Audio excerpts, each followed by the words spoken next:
So hello everyone, this is doctor Vishal Chauri और ये जो है अपने ब्लड फिजियोलॉजी की तीसरी वीडियो है और बहुत ज्यादा इंपॉर्टेंट वीडियो भी है क्योंकि आज अपन पढ़ने वाले हैं अपने एरिथ्रोपोइसिस के बारे में। और ये एरिथ्रोपोइसिस होता क्या है सबसे पहले अपन ये जानते हैं। तो देखो, आप इसके वर्ड का मतलब समझ गए तो तुम्हें पूरा टॉपिक समझ में आ गया। अब एरिथ्रोपोइसिस में जो एरिथ्रो है उसका मतलब क्या होता है? एरिथ्रोसाइट मतलब आरबीसी, पोइसिस मतलब बनना। तो आरबीसी के बनने की प्रोसेस को अपन बोलते हैं एरिथ्रोपोइसिस। तो इसकी डेफिनेशन हो गई हिंदी में। और अपन हीमोपोइसिस की बात करें तो हीमोपोइसिस का मतलब क्या होता है? अपने जितने भी ब्लड के अंदर फॉर्म्ड एलिमेंट होते हैं, आरबीसी, डब्ल्यूबीसी, प्लेटलेट्स, वो सारे ब्लड एलिमेंट्स के बनने को, उनके फॉर्मेशन को अपन बोलते हैं, उस प्रोसेस को बोलते हैं हीमोपोइसिस। तो एरिथ्रोपोइसिस क्या होता है? Erythropoiesis is a process of origin, development and maturation of erythrocyte and haemopoiesis is a process of origin, development and maturation of all blood cell. Then अब अपन जानते हैं कि भैया ये आरबीसी बनती कैसे। आपके दिमाग में तो क्वेश्चन आना चाहिए, यार खून है, ये सारा खून लाल लाल है, तो बन कहां रहा है? साइट क्या है उसकी बनने की? देखो, आरबीसी बनती, सबसे पहले अपन बात करेंगे फीटल लाइफ में। फीटल लाइफ बोले तो जब आप जो है मम्मी की कोख में थे, अपन वहां से शुरू करें तो टोटल 9 मंथ्स की प्रेगनेंसी होती है। तो शुरू के 2 मंथ्स में अपनी आरबीसी कहां बनती है? वो अपनी बनती है योग सैक में। ये एनाटमी का पार्ट है। अगर आपने एनाटमी की वीडियो नहीं देखी तो क्या कर रहे हो यार, मैं तो फेमस ही एनाटमी के लिए हूं। तो तुम एमब्रियोलॉजी की वीडियो देख लेना, वहां तुम्हें समझ में आ जाएगा। तो शुरू के फर्स्ट 2 मंथ में अपनी आरबीसी बनती है योग सैक के अंदर और इस स्टेज को अपन बोलते हैं mesoblastic stage. Is that clear?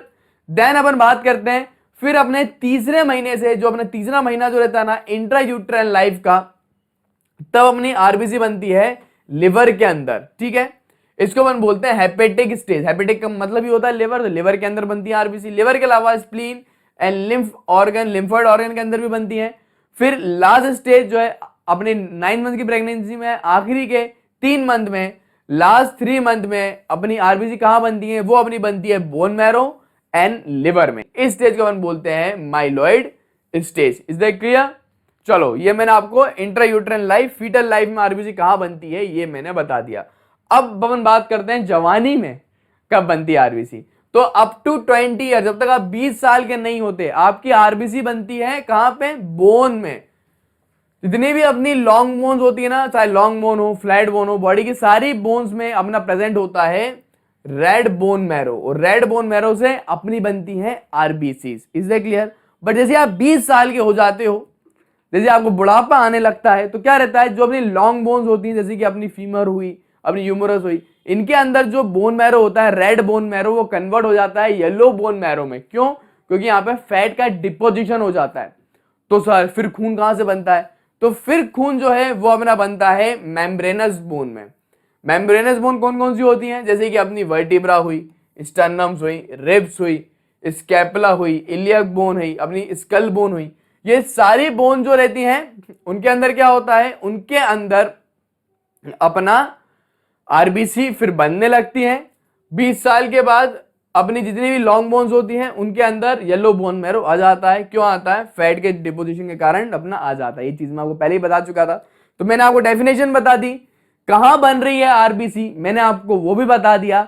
अब मैं आपको बताता हूं स्टेज, और स्टेजेस को बताने के लिए, तुम्हें रटवाने के लिए मैंने बहुत शानदार मॉडल बनाया है। तो मैं आपको मॉडल अभी दिखाता हूं। ए सर्किट, मॉडल लेके आ अपना। हाँ, यही लाने का है। ये देखो, ये सारा मॉडल हमने आपके लिए बनाया है ताकि मैं आपको एक एक स्टेज बना पाऊं। ये अपनी लॉन्ग बोन है, किस तरीके से अपनी पूरी अंत में आरबीसी बन रही है। और देखो, हम लोग ना बहुत मेहनत कर रहे हैं क्योंकि मैं आपके लिए लाया हूं लाइव क्लासेस। अगर मैं साल भर नहीं पढ़ा तो कोई बात नहीं है डरने की, मैं आपको 2 महीने में पूरा सिलेबस कंप्लीट करवा दूंगा।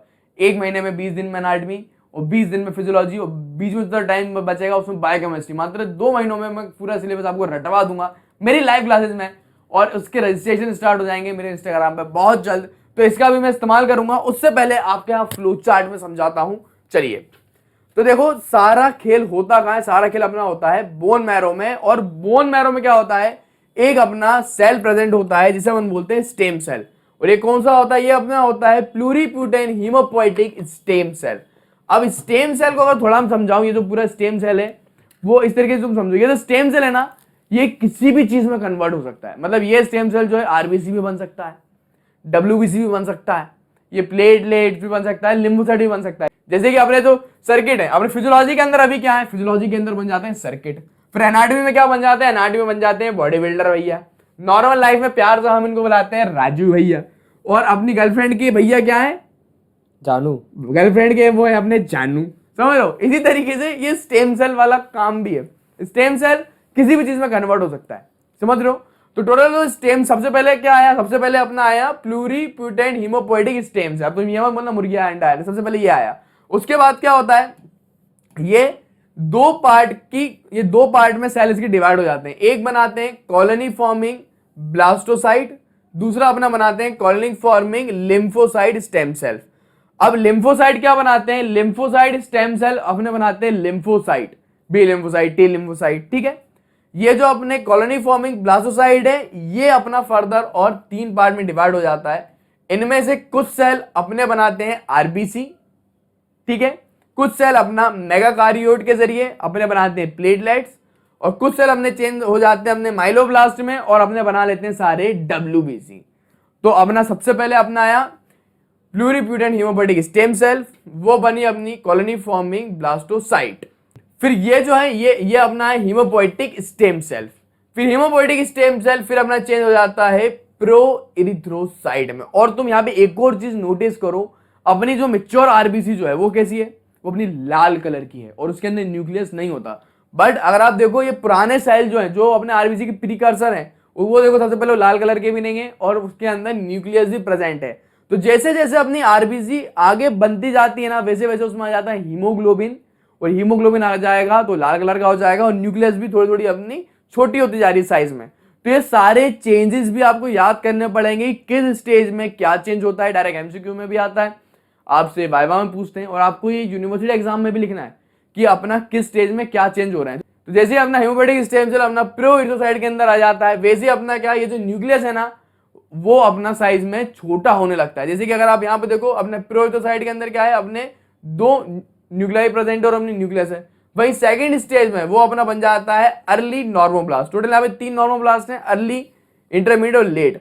तो अपनी अर्ली नॉर्मोब्लास्ट के अंदर न्यूक्लियस का साइज और छोटा हो गया, और इंटरमीडिएट में अगर आप देखो तो थली सी लाल लाल हो गई आरबीसी। क्यों, ये आपसे पूछा भी जाता है। इंटरमीडिएट नॉर्मोब्लास्ट के अंदर हीमोग्लोबिन बनना शुरू हो जाता है। तो हीमोग्लोबिन कब से बनता है, डायरेक्ट एमसीक्यू में आता है, आप बोलना अपने इंटरमीडिएट नॉर्मोब्लास्ट में हीमोग्लोबिन बनना शुरू हो जाता है।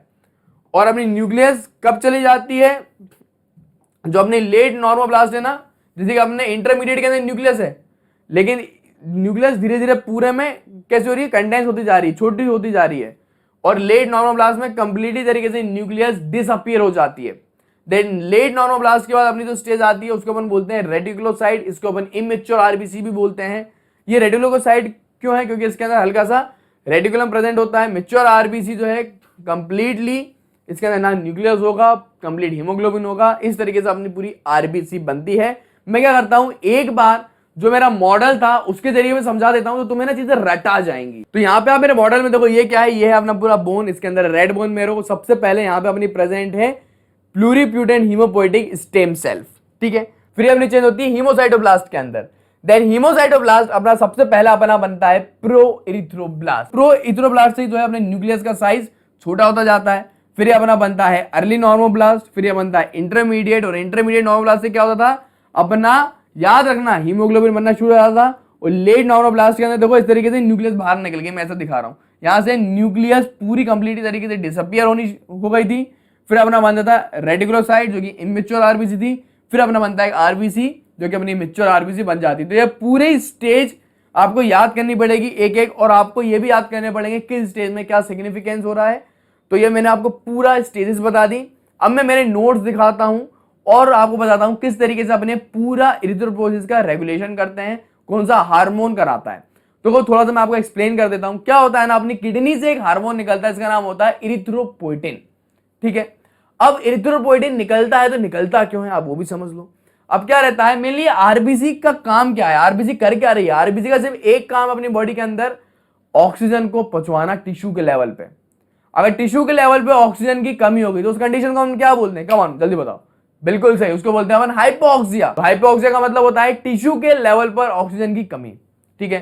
तो टिश्यू के लेवल पर जैसे ऑक्सीजन की कमी होती है ना, अपनी किडनी से एक हार्मोन निकलता है इरिथ्रोपोइटिन, और ये इरिथ्रोपोइटिन हार्मोन क्या करता है, अपना हीमोसाइटोब्लास्ट को बना देता है प्रो इरिथ्रोब्लास्ट। और जैसे ये प्रो इरिथ्रोब्लास्ट बन जाता है, ये पूरी जो चेन है ना, एक सीरीज ऑफ रिएक्शन में होने लगती है, अपना एक पूरा मैच्योर आरबीसी बन जाता है।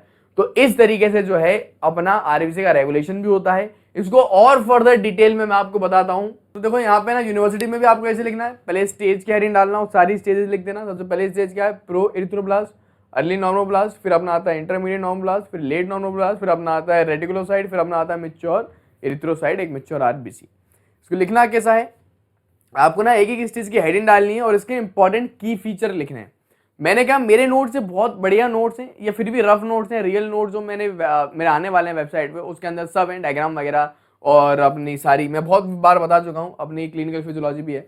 अब देखो इन नोट्स में ना मैंने पहले ही हाईलाइट कर रखा है आपको क्या याद रखना है, कि जैसे कि अपना प्रो इरिथ्रोब्लास्ट जो है उसका सबसे पहले साइज बहुत बड़ा है, उसकी न्यूक्लियस बहुत बड़ी है, ठीक है।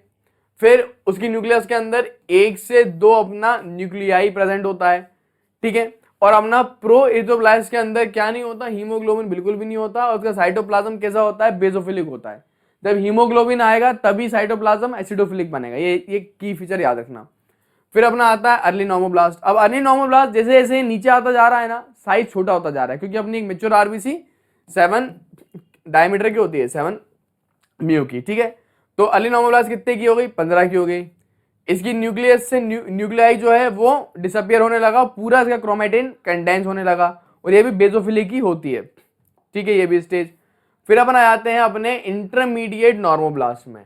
इंटरमीडिएट नॉर्मोब्लास्ट के अंदर क्या होता है, न्यूक्लियस प्रेजेंट होती है, हीमोग्लोबिन यहां से आने लगता है, क्योंकि हीमोग्लोबिन आ गया तो एसिडोफिलिक बेसोफिलिक दोनों है, ये अपना हो जाता है प्योरली पॉलीक्रोमोफिलिक। फिर अपन आ जाते हैं लेट पे। लेट नॉर्मोब्लास्ट में क्या होता है, न्यूक्लियस कंप्लीटली चली जाती है, इसलिए अब वो बेसोफिलिक तो बचा नहीं, अब वो क्या बचा, एसिडोफिलिक। क्यों, क्योंकि उसके अंदर बचा है अब हीमोग्लोबिन। और इसकी न्यूक्लियस को अपन कार्डवेल शेप न्यूक्लियस भी बोलते हैं, या फिर इंक स्पॉट न्यूक्लियस भी बोलते हैं, ठीक है। ये काफी बार एमसीक्यू में पूछा जाता है। फिर अपना आता है रेटिकुलोसाइट, जो कि मैच्योर आरबीसी होती है। रेटिकुलोसाइट को रेटिकुलोसाइट क्यों बोलता है, क्योंकि इनके अंदर रेटिकुलम प्रेजेंट होता है। मैच्योर आरबीसी में कंप्लीटली डिसअपियर हो जाता है। मैच्योर आरबीसी का साइज 7.2 म्यू डायमीटर का होता है। इसके अंदर हीमोग्लोबिन तो है लेकिन न्यूक्लियस प्रेजेंट नहीं है। चलिए फिर अपन आते हैं किस तरीके से रेगुलेशन होता है इरिथ्रोपोइसिस। तो मैंने आपको बताया 4 मेन फैक्टर है। पहले इरिथ्रोपोइटिन हार्मोन जो किडनी से निकलता है, फिर थायरोक्सिन हार्मोन थायराइड ग्लैंड से निकलता है, और ये पूरी इरिथ्रोपोइसिस जो है अपनी प्रोसेस उसको एक्सेलरेट कर देता है, उसको दौड़ लगवा देता है, स्पीड में करवा देता है। फिर अपने कुछ ग्रोथ फैक्टर भी होते हैं जो बहुत इंपॉर्टेंट होते हैं, और कुछ होते हैं अपने विटामिन। अब इरिथ्रोपोइटिन को एक्सप्लेन करने के लिए मैं तुम्हें फ्लो चार्ट दिखाता हूं, बहुत बढ़िया फ्लो चार्ट है। अब देखो मैंने आपको बताया था जब आपकी बॉडी में आरबीसी कम हो गए तो क्या होगा, आरबीसी क्या कराता है, ऑक्सीजन सप्लाई करवाता है। अब टिश्यू में ऑक्सीजन नहीं मिली तो हो गया हाइपोऑक्सिया। जैसे हाइपोऑक्सिया हुआ किडनी से निकला इरिथ्रोपोइटिन। इरिथ्रोपोइटिन क्या, बोन मैरो के पास, और बोन मैरो ऐसे बोला नॉक नॉक करके, मालिक मालिक मालिक खून नहीं है मालिक, खून बना दो प्लीज। तो फिर बोन मैरो क्या करता है, बोन मैरो फिर उसकी बात सुनता है, उसका आदर करता है उसकी बातों का, फिर अपना वही इरिथ्रोपोइसिस बनाने लगता है, आरबीसी बनेगी, और इस तरीके से पूरा अपना रेगुलेशन हो जाता है। Is that clear. और तो यहाँ पे ये याद रखना, पहले चीज ये डायरेक्ट क्वेश्चन, इरिथ्रोपोइटिन कहां से निकलेगा, किडनी से निकलेगा। कौन स्टिमुलेट करेगा, हाइपोक्सिक कंडीशन करेगा। इरिथ्रोपोइटिन करता तो करता क्या है, ये अपना प्रो इरिथ्रोब्लास्ट फॉर्म करवाता है हीमोसाइटोब्लास्ट से, और प्रो इरिथ्रोब्लास्ट को पूरी मैच्योर आरबीसी बनने में भी हेल्प करता है, और अपना रिलीज कराता है अपना मैच्योर इरिथ्रोसाइट को। ये सारे काम ये करवाता है, ठीक है। चलिए आगे बढ़ते हैं। फिर थायरोक्सिन के बारे में मैंने बता दिया, ये एक्सेलरेट करता है। फिर कुछ बहुत ज्यादा इंपॉर्टेंट ग्रोथ फैक्टर होते हैं, जैसे कि अपना इंटरल्यूकिन 3, इंटरल्यूकिन 6, इंटरल्यूकिन 11, ये चारों के चारों इरिथ्रोपोइसिस में बहुत हेल्प करते हैं। डायरेक्टली एमसीक्यू आता है कि which the following is not a haemopoietic growth factor. तो इसमें एक ऑप्शन होगा 3, 6, 11 और एक होगा 12 इंटरल्यूकिन्स। तो करेक्ट आंसर क्या है, इसमें बोला नॉट ए फैक्टर, तो वो जाएगा 12 वाला, क्योंकि 3, 6, 11 तो होते हैं, 12 वाला नहीं होता। तो ऐसे ट्रिकी क्वेश्चन आते हैं एम्स में, एमसीक्यू में। फिर कौन कौन से विटामिन जरूरी होते हैं, विटामिन बी, सी, डी, ई जरूरी होते हैं। अगर विटामिन डी की कमी होगी तो क्या हो जाएगा, अनीमिया तो होगा ही, साथ में पैराग्रा हो जाएगा। अब विटामिन बी में भी कौन सा है, B12। विटामिन B12 की कमी से अपन को अनीमिया होता है। ये मैंने आपको कुछ अनीमिया वाली वीडियो में बताया था। कौन सा अनीमिया होता है, मैग्लोब्लास्टिक अनीमिया होता है इसके कारण, है ना। फिर विटामिन सी की कमी के कारण भी अनीमिया हो जाता है, साथ में स्कर्वी बीमारी हो जाती है। विटामिन डी के कारण भी अनीमिया हो जाता है, साथ में अपने बोन की डिजीज हो जाती है, इसको रिकेट्स बोलते हैं। विटामिन ई के कारण भी अपना अनीमिया हो जाता है और अपना माल न्यूट्रिशन हो जाता है। फिर कुछ फैक्टर्स होते हैं जो कि बहुत इंपॉर्टेंट है, जैसे कि विटामिन B12, फिर फोलिक एसिड। और विटामिन B12 को एब्जॉर्ब कौन करवाता है, वो अपना करवाता है इंट्रिंसिक फैक्टर, जो कि स्टोमक से निकलता है। सारा अपने बायोकेमिस्ट्री में विटामिन की वीडियो में मैंने ही पढ़ाया है, तो मेरी वीडियो जाओ देखो। बायोकेमिस्ट्री में मैंने पढ़ाई है, मेरी सीरीज का नाम है बायोकेमिस्ट्री 7 डे, 7 दिन में पूरी बायोकेमिस्ट्री खत्म करी है। चलिए लास्ट में अंत में अपन खत्म करते हैं कुछ ऐसे फैक्टर जो कि बहुत इंपॉर्टेंट है, जैसे कि first class protein and amino acid, iron बहुत जरूरी है हीमोग्लोबिन बनने के लिए, copper, cobalt and nickel, and vitamin C, riboflavin और पैराडॉक्सिन और अपना निकोटिनिक एसिड। ये सारे विटामिन बहुत इंपॉर्टेंट होते हैं अपने आरबीसी बनने में। सो मैंने पूरा आपको एक्सप्लेन कर दिया। ये लॉन्ग में आता है लिखने के लिए, तो आपको कैसे लिखना है, अब तुम तरीका समझो। यूनिवर्सिटी में पहले लिखो डेफिनेशन, फिर लिखो इसकी साइड भी प्रॉपर हेडिंग, जितना तुम हेडिंग डाल के लिखोगे उतने अच्छे मार्क्स मिलेंगे।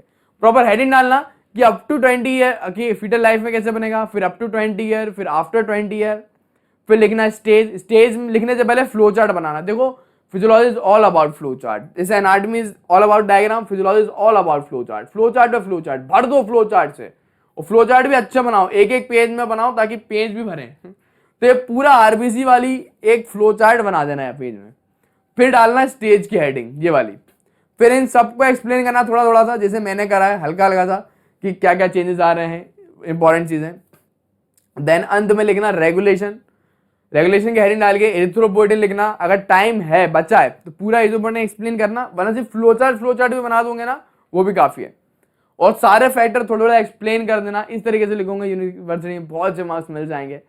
So thanks for watching and keep learning. और पूरी फिजियोलॉजी में अपलोड करूंगा, लिंक प्लेलिस्ट में है, आप जाके देख सकते हैं। इंस्टाग्राम पे मुझे फॉलो कर लो, सारी अपडेट वहां पे आपको मिलती रहेगी।